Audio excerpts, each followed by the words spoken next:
This is me, being hunted by this server's most powerful alliance in a grueling battle to secure Minecraft's most holy city. A city which I founded, and one that holds so much historic and cultural significance to the point where its loss could make or break multiple empires. But there can only be one owner, and I decided that that should be me. This is the story of my people's brutal campaign to retake our holy cities and our plan to rebuild our ancient empire at any means necessary. This is the story of Minecraft's greatest crusade.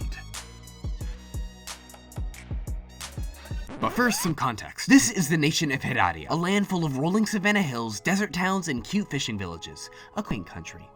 Or well, it was. Located at the crossroads of several major merchant routes, the Padia capital of RedFireRex soon flourished into a hub for trade and commerce. The civilization soon spread into a flourishing empire, with dozens of cities and great alliances. However, this was not to last. While this prosperity was great at first, this abundance of wealth brought greed upon the Padia elites. The civilization soon fell into disparity and was slowly picked apart by surrounding empires. And one such empire was these guys, the Huitgans, native to the nearby island of Chicaloa and the city of Tlahatl. Under some ambitious leadership, they had just recently expanded to take over the island of Acotlan and were already seeking more. In January of 2021, the Huitga sent some weird dude named RedFireRex to integrate the Padia into the Huitga Federation. The Padia, while skeptical at first, soon embraced Huitga culture and their presence in the region. New cities were established, like this very important one named Farafin, and their lands reached a level of prosperity not seen since the golden age of RedFireRex. In fact, they became so fully integrated into the Huitga system to the point where multiple emperors of the nation, or Tlatoani, were Padia of origin. Unfortunately, this came at a cost. Introducing the Centauri, a small tribe that moved into the territory of the Federation centered around the newly founded city of Aquelas. From the second they arrived in these lands, the Centauri elite were constantly butting heads with the Huitga crown over a variety of issues. But it all boiled down to one thing: Centaurus wanting more power. And so they began to send their best and brightest minds to the Huitga capital of Tlahatl to try to change legislation. However, the Tlatoani at the time, a fierce figure known as Sumo MC, and Padia himself, refused to let Centaurus get the upper hand by any means necessary, even if that meant really shady things, including election fraud.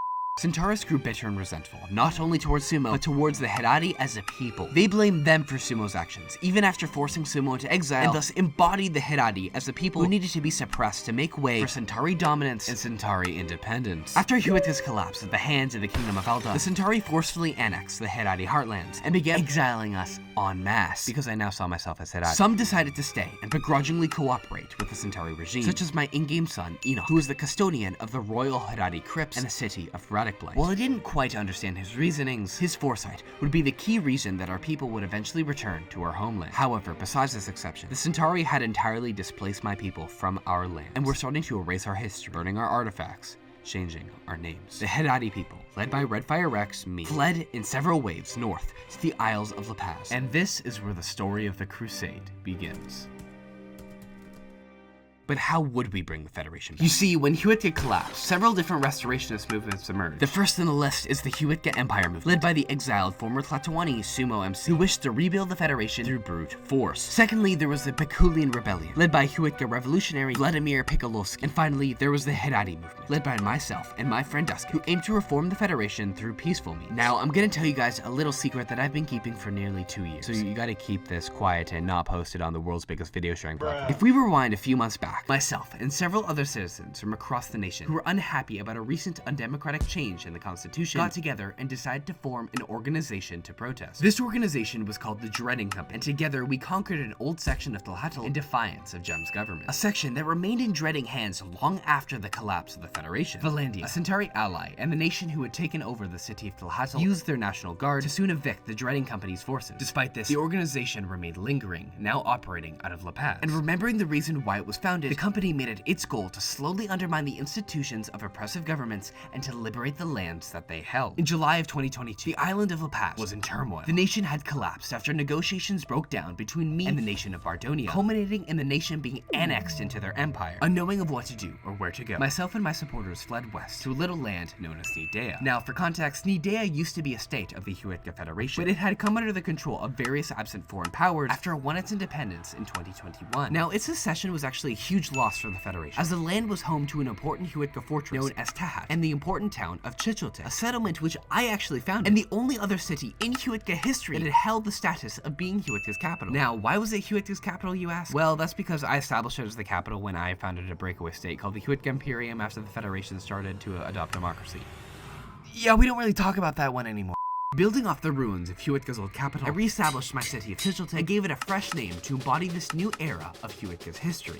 Chilchotek tahat la tenom tahat la tebi tlepeta token le Huitka elia herad. I know it's long and unpractical, but it's unique and I like it. And from here, with the help of an old ally who we were now the vassals of, Ashura, the nation only began to grow. We started off as 2 small towns from displaced La Paz citizens, soon expanded to fill up literally every inch of land on the peninsula. Like, look at this, this is insane. Oh yeah, and what's funny too is that almost every town that was established was just the new version of some town in Centauri.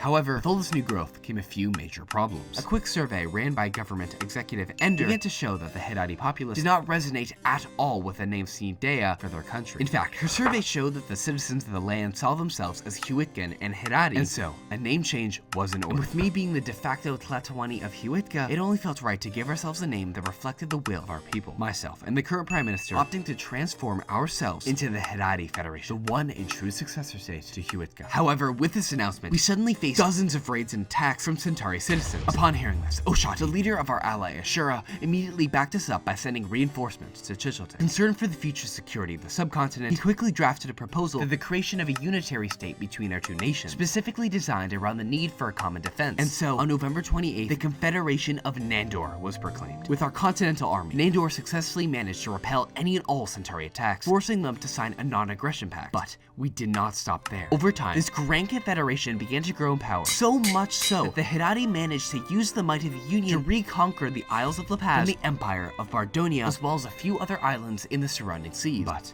despite our new homeland and the new empire that we had helped form, my people still lamented in the fact that we had lost our most precious asset, our cities in Umarna, which together made up the Herati Holy Lands of Kiajal. We claimed to be Huitka, yet we controlled essentially none of Huitka's core territory. And with Centaurus' surprise union with the nation Valandia, who controlled Tlahatl as mentioned earlier, our proper claim to the Huitka throne dwindled even further. In early August of 2023, a pivotal moment occurred within the Imperial Republic of Centaurus. Necro Marcellus, the long-standing unifying figure of the Republic, had decided to step down and pass the torch of Arbiter to his friend Warren, one of the richest players in the world and the leader of the state of Valandia. However, this decision did not go over well with the Centauri elite, especially this one popular politician named Met Centauri. Met's supporters invaded Centaurus' cultural capital, Aquilus, a city which Warren now owned, and ousted him from power. He logged onto the server mid-coup d'etat and demanded for an explanation, only to be told by Met that he and Valandia were now kicked out of the Union. Absolutely appalled by this decision, Warren used his immense wealth to fund an impressive army that swiftly invaded and conquered the lands of Alar from the Centauri Republic. The Herati people began to panic. Even being disconnected from Amarnu, the last thing we wanted to see was war in our homeland, and called an emergency government meeting to further discuss the matter at hand. The thing I'm worried about is that if we side with the wrong people, we're gonna lose everything we've worked for.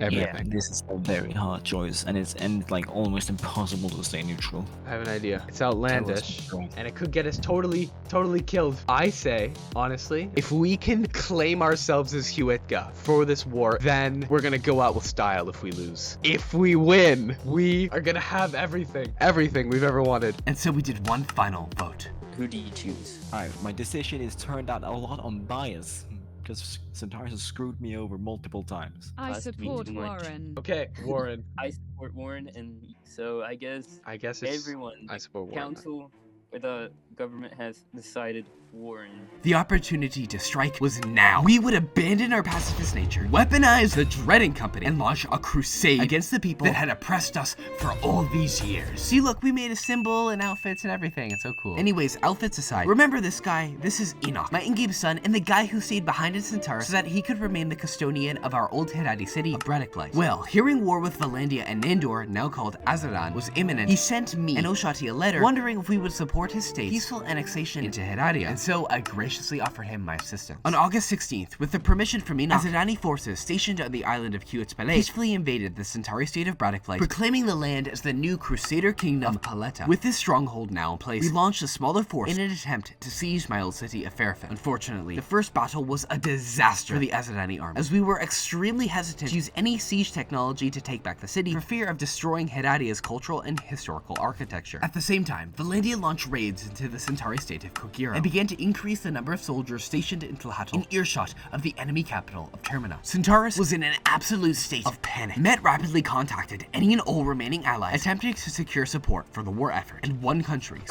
organization jumped to the aid of the failing state, the Hands. Now you see, the Hands were a strong mercenary group that were good allies of Centaurus, as Lily Prism, a former Huitka Siwa Coeth from Aquilus, had made them the official Huitka army during the latter days of the Federation, and with some quick persuasion from Lily, the Hands joined the war on the side of Centaurus. The second the Hands got to the battlefield, the tides began to turn. Chicheltek was being raided again. The Paletta border fell within days, and mine and Enoch's militia lost Braddock Blight and were pushed back and encircled in the nearby town of Registania. We constructed a new wall to better fortify the city, but without any reinforcements coming in or supply lines, we knew we were on borrowed time. This war had shifted from a regional conflict to a global one. Warren and Oshati began to get cold feet. They traveled to my encircled forest in Registania and demanded that I surrender to the Hands. This is the closest that we've ever been to restoring Huitka, I proclaimed. No one else has ever gone this far except for my people. This is just a minor setback. We can't give up now. The war is over, Rex, Oshati screamed. I will not risk the downfall of everything that our two people have worked for your fantasy. This ends now. On September 13th, white peace was declared. War was over, and Hedadia lost Braddock Blight and its one chance at redemption. Or so we thought. The new Centauri government that had formed out of the aftermath suddenly had no idea on how to properly run a nation during peacetime, and Centaurus had officially entered a dark age. Seeing this new state falter, Warren, myself, and Oshati began to push our luck to see what we could get away with in regards to demand. Azadan managed to secure Hedadia's rights to use our cultural cities for religious ceremonies. For the Hedadi, though, this was not enough. We wanted everything. I gathered a huge military force made up of our top government officials and commanders, and we sailed down to Fairfin in one last attempt to capture the city. The city put up a strong resistance, firing at us with everything they had left, but it was no use. Even without siege technology, the Hedadi, within just a few days, returned Fairfin home. I raised the Hedadi and Huitka flags over the captured city for the first time in over a year. This crusade was the final straw for the Centauri Republic. Later that same day, on October 28th, succumbing to the pressure of its enemies, the nation took its last breath and was partitioned between Azadan and Valandia. With this declaration, I temporarily established a new Crusader state to transition the lands to Azadani rule. This kingdom, with Fairfin as its capital, would be given a name in the Hedadi language, which was finally being returned to these lands. Leakijal Huitka Crusado Salsokyo, led by my son, Enoch. This relationship between Valandia and Azadan eventually blossomed into a full-on unitary state between the two nations, officially called the Empire of Westreach. The Crusader state of Zokyo was dissolved, and Westreach ruled as the legitimate successor state to the Huitka Federation. And out of all the cities in this great empire, guess which one was given the status of capital? Tlahatl. And when the server ended in April of 2024, this is the way things were. Huitka was restored, the enemy was defeated for good, and my son Enoch was now taking on the reins of Tlatoani of Huitka. From humble beginnings to its rise, its fall, and its rebirth, this has been the story of the Huitka Federation. And now you guys should totally go join Azadan on a Bexilus. Shameless plug for my friends.